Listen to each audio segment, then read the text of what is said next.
우리 지난주 말씀 나눴죠. 하나님께서 아브라함에게 찾아오셨어요, 그렇죠? 그래가지고 내 아들, 내 사랑하는 독자 이삭을 나에게 번제로 달라 그렇게 말씀하셨죠. 왜 그랬다고 했어요? 시험하시려고. 하나님 우리 시험하십니다. 그렇죠? 항상 이 시험은 템테이션, 유혹의 시험이 아니라 무슨 시험이라고 했어요? 테스트. 근데 수준이 맞게 하신다고 했죠. 수준. 어떤 사람은 초등학교 1학년, 어떤 사람은 중학교 1학년, 어떤 사람은 고등학교 1학년, 그렇죠? 어떤 사람은 고3, 어떤 사람은 성인.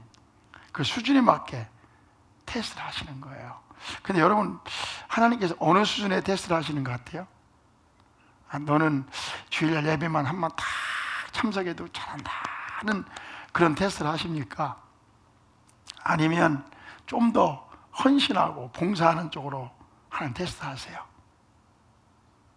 하나님께서 여러분들을, 우리 모두를 좀 높은 수준의 테스트를 했으면 좋겠습니다. 아멘. 항상 더하기 빼기만 하지 말고 인수분해도 할 줄 알고 로고도 할 줄 알고 좀 더 깊은 수학도 할 줄 알고, 알겠죠? 어머니 아버지만 하지 말고 좀 더 깊은 수필도 쓰고, 그죠? 소설도 읽고 그럴 수 있는 수준으로 올라가시기를 축복해요. 아멘. 또 하나님을 뭐 하는가 보기 위해서? 경외하는가 보기 위해서. 경외가 뭐라고 했어요? 하나님을 그냥 가볍게, 참 경망스럽게, 말이 이상하다, 사랑하는 것이 아니라 늘 조심스럽게 옷깃을 여미고 하나님을 사랑하는 거, 그렇게 경외한다고 했어요. 그래서 우리 하나님 앞에 설 때는 경건하게 하나님을 경외함으로 하나님을 예배해야 된다고 생각해요. 아멘. 또 한 가지 뭐라고 했습니까? 하나님의 약속을 정말 우리가 붙들고 있는가? 정말 믿는가? 여러분 물어볼게요. 하나님 약속 믿습니까? 아브라함을 테스트한 가장 큰 이유 중에 하나가, 히브리서에 의하면 아브라함이 하나님의 이미 하신 말씀의 약속을 믿는가를 보기 위해서 그랬다고 했죠, 그렇죠? 근데 우리는 하나님의 약속이 있어요. 물론 그런 아브라함에게 약속과는 좀 다를 수 있지만, 내가 너를 도와주겠다, 너와 함께 하겠다, 너를 축복해 주겠다는 말씀을, 이 보편적인 말씀은 다 똑같은 거예요. 아멘. 하나님은 너를 지키시는 자, 너의 우편에 그를 대신다. 여러분 그 말씀 믿습니까? 저는요, 하나님께서 내 생에 어려움이 있지만 나를 지키시고 보호하신다는 사실을 나는 철저하게 믿습니다. 그런 것을 많이 경험하잖아요. 그때 하나님께서 나를 도우시는 걸 보면서 우리가 감동하고 감격하고 눈물을 흘리고 그러잖아요. 어떤 때는 직접적으로 안 하는 것처럼 보이지만 가만히 지나놓고 보면, 야, 하나님이 그 사막 모래의 발자국처럼 나를 보호하고 지키셨다는 걸 내가 알 수가 있어요. 여러분 아시죠? 모래의 발자국 아시죠? 다 알잖아요. 내 인생을 돌아보니까 발자국이 두 사람의 발자국이 있어요. 그렇죠? 하나는 누구 발자국? 내 발자국. 하나는 누구 발자국? 예수님 발자국. 그런데 이상하게 돌아보니까 발자국이 하나일 때가 있었어. 하나. 근데 보니까 내 발자국밖에 없는 거야. 예수님 발자국은 없고. 그래서 예수님께 따졌다고 했잖아요. 뭐라고 따졌어요? 예수님, 내가 정말 어려울 때는 나 혼자 남겨놓고 홀딱 빠지시고 나 혼자 가게 하셨군요. 근데 예수님이 뭐라고 말씀하셨어요? 야 이놈아, 그 발자국은 네 발자국이 아니라 내 발자국이란다. 그 어려움을 시기를 지날 때는 내가 너를 안고 지나갔어. 장원사, 그렇지? 우리 장원사도 죽을 뻔했잖아요. 하나님이 그때 안고 지나간 거라니까요. 내 인생에도 보면 그래요. 하나님이 정말 어려울 때는 날 안고 건너시더라고요. 그래가지고 걸을만 하면 내려놓고 걷게 하시고, 하나님 우리와 약속을 지키시는 분이십니다. 아마 우리가 천국 가면 그걸 분명히 알게 될 거예요. 이놈아, 그건 네 발자국이 아니라 내 발자국이었다. 나는 하나님의 음성을 들을 수 있을 거예요. 우리의 삶이 너무 힘들 때는 절망하잖아, 그렇죠? 절망이란 거의 나 때 내일 날마다 두들겨 맞고 힘들어 그러는데, 우리 안에 뭐가 있어요? 언약의 열쇠가 있잖아. 언약의 열쇠. 그 언약의 열쇠를 가지고 있단 말이에요. 이 무슨 얘기인가 하면 하나님의 약속을 뭐하라? 붙잡으라 말이지. 시작. 언약의 열쇠, 내가 너와 함께 하겠다는 언약의 열쇠를 붙잡으란 말이죠. 아멘. 그래요. 힘들 때 너무 절망하지 말고 소망을 깨우세요. 야, 여기에 뭐가 있다? 언약의 열쇠가 있다. 약속의 열쇠가 있다. 우리 그리스도인들은 그렇게 살아가는 거예요. 또 하나님께서 아브라함을 시험하는 이유가 있습니다. 오늘 본문입니다. 뭐예요? 축복하기 위해서 그런 거예요. 여기 보세요. 16절에 뭐라고 했습니까? 이르시되 여호와께서 이르시기를 내가 너를 가리켜 맹세하노니 네가 이같이 행하여 네 아들 네 독자도 아끼지 아니하였은즉 말씀하시잖아요. 그 다음에 27절에 내가 내게 큰 복을 주고 네 씨가 크게 번성하여 하늘의 별과 같고 바닷가의 모래와 같게 하리니 네 씨가 그 대적의 성문을 차지할 것이다. 네가 네 사랑하는 독자 이삭도 아끼지 아니하였으니까 내가 너를 뭐하겠다? 축복하겠다. 하나님은 우리가 잘못되기를 원하지 않는 분이라고 나는 믿습니다. 우리를 잘되게 하기 위해서 테스트하시는 거예요. 우리를 축복하기 위해서 테스트하시는 거예요. 아멘. 말라기에 뭐라고 했어요? 11조에 대한 얘기에서도 뭐라 했으면 네가 드리면 내가 하늘문을 열고 뭐하게 하겠다? 축복하겠다 그러잖아요. 하나님에게 돈이 뭐가 필요해요? 아멘. 하나님께서 우리를 축복하기 위해서 그 말씀 하시는 거예요. 신명기 8장에 뭐라고 했습니까? 내 조상들도 알지 못하던 만나를 강에게 먹이셨나니 이는 더 나를 낮추시며 너를 시험하사 마침내 내게 복을 주려 하심이었느니라. 마침내 우리를 뭐하기 위해서? 광야의 생활을 하게 한 것, 그 어려움을 겪게 한 이유가 뭐냐? 마침내 너를 뭐하게 하기 위해서? 복을 주시기 위해서. 시작. 마침내 복을 주시기 위해서. 나를 봐봐요. 내가 복 받은 것 같아, 안 받은 것 같아? 박팀 이사 목사님 복 받은 것 같아, 안 받은 것 같아? 받았지. 나도 정말 어렵게 살았어요. 많은 테스트를 거쳤다고요. 그러니까 왜 테스트를 했느냐? 나 죽이려고? 그러진 않습니다. 어떤 부모가 자식을 테스트할 때 죽이려고 테스트합니까? 시작. 복을 주시려고. 아멘. 복 주시려고 테스트하는 거예요. 복 주시려고.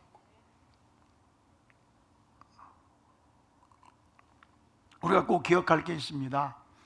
나를 낮추시고 겸손케 하셔서 그 복을 받아도 누릴 수 있도록, 교만해지지 않도록 테스트 하시는 거예요. 아멘. 근데 아무리 축복을 받아도요, 교만하면 소용없어요. 순식간에 다 잃어버리는 것입니다. 나는 우리 사랑하는 성도들을 하나님이 축복해 주시기를 바랍니다. 절대 교만하지 않길 축복해요. 그 테스트 하시는 거예요. 어린아이에게 돈 줘봐요. 소용없어요. 중학생에게 돈 많이 줘봐요. 소용없어요. 내가 그걸 감당할 수 있는 수준에 올라갔을 때 돈도 필요하고 명예도 필요하고 영광도 필요한 것입니다. 그거를 감당하고 나를 정말 축복하기 위해서 하나님께 나를 연단하시고 나에게 시험하시는 거예요. 아멘. 그러니까 여러분, 우리 사랑하는 성도들은 아무리 많은 걸 가져도 교만해지지 않는 수준에 올라가기를 바랍니다. 그 시험을 하실 때 아멘 하시기를 바랍니다. 그 수준이 올라가야 돼요. 어떤 사람은 조금만 높아지면 막 기고만장해가지고요, 정신 못 차려. 그러니까 실패를 모르고 성공하는 사람, 하나님의 시험을 통과하지 않은 사람은요, 잘 되면 교만해져요. 그럼 망하는 거예요. 하나님께 시험하실 때, 테스트 하실 때 그 테스트 통과하시기 바라고, 그 테스트는 뭐 하기 위해서? 나를 뭐 하기 위해서? 축복하기 위해서 그러는 거예요. 아멘. 아멘. 또 한 가지 마지막으로 이것이잖아요. 하나님께서 왜 사랑하는 아들 요구하셨습니까? 지난주에 이 말씀 안 나눴고 주중에 몇 번 나눴어요. 그렇죠? 이건 뭐냐면은 창세기 22장은 하나님의 구속사를 보여주기 위해서 하신 거예요. 그러니까 다른 여러 가지가 있지만 가장 큰 이유는 뭐냐? 아브라함의 생애를 통해서 하나님의 뭘 보여주려고요? 구속사를 보여주려고 한 거예요. 구속사. 해봐요. 구속사. 성경에 보면 우리에게 이 구속사를 보여주기 위해서 많은 사건들을 하나님께서 전개하셨어요. 그러니까 이 구속사를 빼고서 성경을 해석할 수가 없어요. 예를 들어 노아의 방주, 구속사입니다. 아브라함을 부르신 것, 구속사입니다. 왜 아브라함을 부르십니까? 나그네의 의미를 알게 하기 위해서 그런다고 했잖아요. 근데 부르신 이유는 온 세계 만민이 복을 받는다는 것은 그들로 예수 믿고 뭐하게 하려고? 구원받게 하려고 하는 그림을 보여주시는 거예요. 창세기 15장에 보면은 언약이 있어요. 그죠? 우리 공부했죠? 하나님께서 아브라함과 언약을 맺으시잖아요. 그죠? 어떡합니까? 고기를 쪼개놓고, 원래 계약을 맺을 때는 두 당사자가 지나가야 되는데 아브라함을 잠을 재워놓고 하나님이 통과하신단 말이에요. 지나가신단 말이에요. 이 무슨 그림입니까? 하나님과 우리가 맺은 언약은 일방적인 언약이다. 진짜 하나님과 우리가 맺어야 하는 무슨 언약이다? 일방적인 언약이에요. 왜 그러냐면요, 우리는 어차피 연약한 인간이기 때문에 하나님과 약속을 지킬 수가 없습니다. 그 아는 하나님께서는 일방적으로 언약을 맺으신 거예요. 그래서 내가 은혜로 믿음으로 구원받는데 내가 잘하든 잘못하든 우리는 구원을 받는 것이, 왜냐하면 우리는 하나님과의 약속을 지킬 수 있는 능력도 없기 때문에 그런 거예요. 그러니까 하나님과 우리와의 약속은 일방적인 언약이다. 십자가에서 우리의 사랑도 일방적인 사랑이다. 내가 뭘 해서 받는 게 아니에요. 내가 하는 걸 믿을 뿐이에요. 믿습니까? 하나님의 일방적인 언약이라는 보여주기 위해서 아브라함과 창세기 15장에서 언약을 맺으신 거예요. 우리는 창세기를 공부하면서 이삭과 이스마엘 얘기를 많이 합니다. 질문해야죠. 왜 하나님은 아브라함에게 백사가 돼서 사라의 경수가 다 끊긴 다음에 아들을 허락했을까? 이삭은 누구의 모형이라고 했어요? 예수님의 모형이라고 했어요. 예수님은 동정녀를 통해서 탄생해야만 됐습니다. 그걸 그림으로 보여주기 위해서 하나님께서 90세까지, 사라가 90세까지 경수가 끊길 때까지 기다린 거예요. 그게 하나님의 생각이었고 하나님의 섭리였고 구속사였기 때문에 그런 거예요. 우리 이스마엘과 이삭 얘기 나눴잖아요. 어느 날 이스마엘을 붙들어 주잖아요. 그죠? 쫓아내라고 하잖아요. 왜? 이스마엘은 육신의 자녀고 이삭은 약속의 자녀였기 때문에 그렇게 하신 거예요. 그러니까 우리가 이 구속사적인 측면에서 성경을 볼 필요가 있어요. 구속사. 애굽으로 내려가잖아요. 그죠? 사병인 종살이 하잖아요. 그리고 나오잖아요. 홍해를 건너잖아요. 가나안을 지나잖아요. 그리고 요단강을 건너 그 다음에 가나안 땅에 들어가지 않습니까? 그죠? 광야를 지나서. 이게 다 구속사의 그림이에요. 그림이에요. 애굽에 나올 때 어떻게 합니까? 6월절. 무슨 절? 6월절이 있잖아요. 6월절. 6월절이 뭡니까? 뭐라고 하시면 소가 양을 잡아서 문인방과 문설주에 바르라. 그죠? 내가 그 피를 볼 때 내가 너를 넘어가리라고 했잖아요. 근데 6월절 뭐라고 했습니까? 네가 신발을 신고 허리띠를 띠고 그 피에 먹으라, 떠날 준비를 하라, 그렇게 말씀하잖아요. 이게 다 구속사예요. 구속사. 무슨 사? 구속사. 광야를 지날 때 하나님 뭐라고 말씀해요? 성막을 만들라고. 성막을 공부해 보면요 참 신비하고 오묘합니다. 근데 그 성막은 다 누구의 모습을 그리고 있는 거예요? 예수님의 모습을 그리고 있는 거예요. 내가 무슨 말하고 있는 겁니까? 성경에 보면은 뭐가 많아요? 구속사가 계속되고 있어요. 오늘 이 사건도 마찬가지예요. 오늘 이 사건도 구속사입니다. 구속사. 그럼 생각해 봅시다. 자, 창세기 20장에 보여주는 구속사는 무엇을 의미하는 것입니까? 무엇의 그림입니까? 무엇의 모형입니까? 이삭은 누구라고 했어요? 예수님을 예표하는 거예요. 여기 아브라함은 누구를 가리키겠어요? 하나님 아버지를 예표하는 거예요. 요 그림에서는. 그렇죠? 그럼 모리아 산에서 아들을 드리는 그 모습은 뭐를 의미할까요? 바로 갈보리 산에서의 십자가에 못 박히시는 예수님을 그림으로 보여주고 있는 거예요. 그걸 가르쳐 주려고 이 말도 안 되는 요구를 하는 거예요. 내 사랑하는 독자 이삭을 내게 번제로 드리라고 하는 거예요. 하지만 우리가 이 말씀을 기억하고, 진짜 창세기 22장은 그럼 어디의 모형입니까? 갈보리 산의 모형이에요. 이해했으면 아멘. 바로 이걸 보여주는 거예요. 보여주는 거예요. 여기 우리 생각해 볼 게 있습니다. 자, 이때 우리는 늘 이걸 생각해야 돼요. 물론 참 함께 가는 이삭의 모습도 생각하지만, 그렇죠? 더 한번 생각해 봐야 되는 건 뭐냐면은 이삭을 드리러 가는 아브라함의 마음에 대한 생각을 하셔야 돼요. 누구의 마음? 아브라함의 마음. 아브라함이 아들을 데리고 번제를 드리러 모리아 산으로 갈 때, 그렇죠? 그리고 모리아 산에서 아들에게 칼로 이렇게 내리치려고 했을 때 아브라함의 마음이 어떠했을까요? 아브라함의 마음이 어땠을 것 같아요? 그걸 생각하는 거예요. 생각해 봅시다. 자, 아들을 드리려고 하는 아브라함의 마음 어땠을까요? 자, 하나님 오셨어요. 아브라함아 부르시니까 하나님, 아브라함이 나 여기 있습니다 그랬거든요. 그렇죠? 근데 하나님 뭐라고 하셨죠? 내 사랑하는 아들 독자 이삭을 나에게 번제로 달라, 이 말씀하시잖아요. 그 말을 들었을 때 벼락맞은 기분이겠죠. 그렇죠? 청천벽력이란 말이에요. 응? 파란 하늘의 벼락이란 말이죠. 하나님 말씀을 들을 수밖에 없잖아요.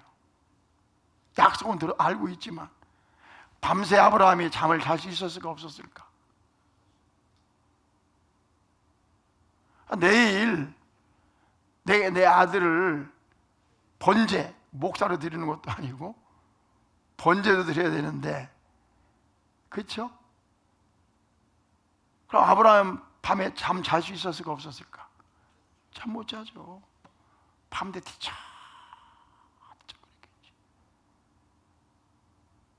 그렇죠? 아침에 일어났어요. 번제를 드리려면 뭐가 필요하죠? 장작이 필요하죠. 장작을 팹니다. 직접 뺐을까요? 종놈시켰을까요? 여러분 같으면 어떡하겠어요? 자, 내 아들 번제를 드릴 장작을 패는데 가만히 앉아가지고 종놈시켰을까? 내가 했을까? 우리가 볼 때 아브라함이 했을 것 같아.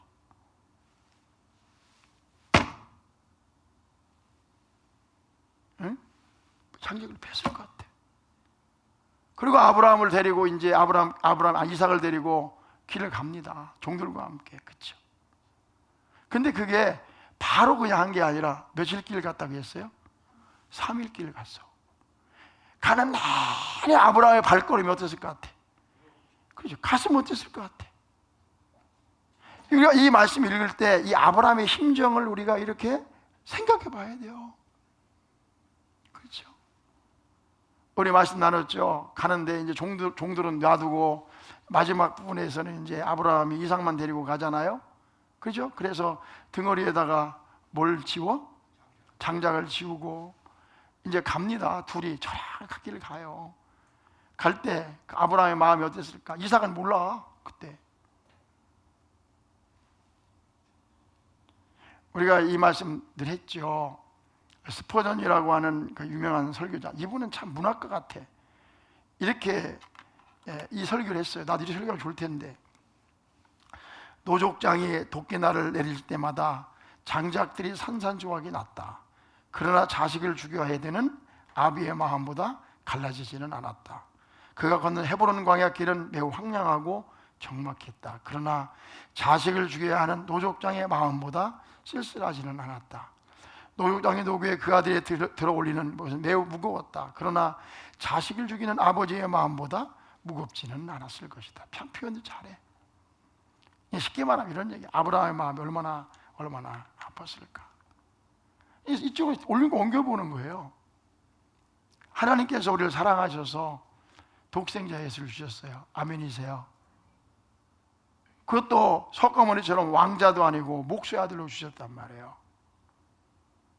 그 아들이 자랐어요. 사람들이 오해를 했어요. 그렇죠? 끌려갔어요. 채찍을 가했어요. 린치를 가했어요. 가시면류관을 씌웠어요. 근데 하나님 마음이 어땠을까? 그렇죠. 우리가 그걸 생각하는 거거든요. 또 십자가를 지고 골고다 언덕길을 올라갔을 때, 가실 때 밤새도록 고문당하시고, 그렇죠? 린치를 받으셔서 피 흘리시고 지쳐서 십자가 지고 가실 능력, 힘도 없었잖아요. 그렇죠? 넘어지고 자빠지고, 그때 구레네 시몬에게 지게 하시잖아요. 그 모습을 볼 때 하나님 마음은 어떠했을까? 이제 사형장에 왔습니다. 십자가 형틀 있잖아요. 그걸 탁 눕습니다. 그렇죠? 그리고 양팔을 탁 벌리고요. 예, 대못을 때려 박잖아요. 그렇죠? 콱 때려 박잖아요. 근데 예수님이 어떻게 했을 것 같아요? 아이고 아파, 아이고 아파 이랬을 것 같습니까? 아니죠. 비명을 지르겠죠. 그 비명 소리가 온 산을 울려 퍼질 거란 말이죠. 그래요, 안 그래요? 그리고 십자가를 세웁니다. 못이 박혀 있으면요, 막 세울 때, 이게 흔들 때 얼마나 아팠겠어요. 그 모습을 보는 하나님의 마음은 어땠을까? 그래요, 안 그래요? 그래서 우리 알잖아요. 하나님의 얼굴을 돌리셨다고. 우리가 차마 눈 뜨고는 볼 수 없으니까. 왜 그렇게 하셨어요? 하나님이 우리를 사랑하셔서 우리를 구원하기 위해서. 창세기 22장 모리아 사건은요, 물론 아브라함을 테스트하기 위해 그러셨어요. 왜? 약속을 믿는가 안 믿는가 보기 위해서. 하나님을 경외하는가 보기 위해서. 그렇죠? 그렇게 하셨어요. 그런데 그렇게 하려면 다른 방법도 있었어요. 왜 그럼 하필이면 사랑하는 독자 이삭 아들을 죽이라고 했는가? 바로 십자가의 사건을, 창세기 22장 모리아산의 사건은 보여주고 있는 것입니다. 거기 우리 간과하지 말아야 될 것은 이 창세기 22장을 통해서 하나님의 마음, 그분이 얼마나 마음이 아팠을까? 그런데 우리 얼마나 사랑하면 그렇게 했을까? 그걸 우리가 다 듣고 깨닫고 감사하는 시간이 되어야 되는 거예요. 다 같이 하면, 아버지 된 자, 어머니 된 자는 하나님 마음을 알아요.